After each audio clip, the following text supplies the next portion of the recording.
Jy koop die program om hom te verkoop. Ek kry dit so baie op my WhatsApp. Die kort antwoord van die lank is ja, dit is presies hoe jy vir jou van as 'n beginner inkomste aanlyn gaan verdien sonder om deel te word van enige piramideskema. Kom ons wys net gou vir jou.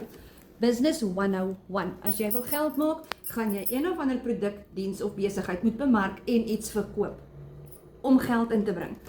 Spar het produkte op hulle rakke. Dis nie hulle produkte nie, kom net hulle fabriek uit nie, hulle vervaardig dit nie. Hulle koop dit aan letterlik by verskaffers. Sit dit op hulle rakke, sit 'n markup op en verkoop dit weer om 'n inkomste te kry. Spar byvoorbeeld kry ready-made products, okay? Hierdie is 'n ready-made product. Hy's klaar verpak, hy kan net so verkoop word. Dan kry jy produkte wat hulle individueel op hulle rakke het, soos ongekookte pasta, groente, feta. Maak die pakkies letterlik oop, sny dit op, kook dit op, you name it, verpak dit en dit word dan herverkoop as 'n nuwe produk. Die verskil is met digitale produkte, is dit word een keer geskep en wanneer jy 'n lisensie kry om dit te herverkoop wat hulle master resale rights noem, kan jou kliënt dit weer vat en herverkoop.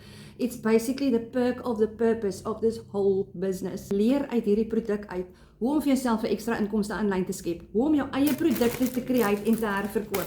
Digitaal sodat jy dit net een keer hoef te skep en oor wêreldwyd op social media kan bemark en herverkoop. Waar Spar nie 'n lisensie het, hierdie gaan nie weer herverkoop kan word deur die volgende ou nie, want dit het 'n vervaldatum. Dit gaan afgaan, dit raak vrot, dit gaan iemand siek maak. Spotify, Netflix, DStv, al daai goedjies wat jy elke dag kyk of luister, is digitale produkte. Jy betaal vir iets en jy kry 'n diens daaruit. Jy kry entertainment daaruit. Die program leer vir jou stap vir stap om jou eie inkomste aanlyn te skep vir jouself. Het sy dit jou eie produkte skep en herverkoop. Lekker juicies. Terwyl jy nog die skills leer van hoe om dit te doen, hoe om social media marketing te doen, om enige diensproduk of besigheid op social media te bemark, sonder om vir advertensies te betaal, sodat jy gratis advertising kan doen, kry jy die geleentheid om die program te herverkoop wat hoog in aanvraag is wêreldwyd, wat vir jou as 'n groentjie in die industrie 'n geleentheid kry om solank 'n flippend goeie inkomste vir jouself te genereer.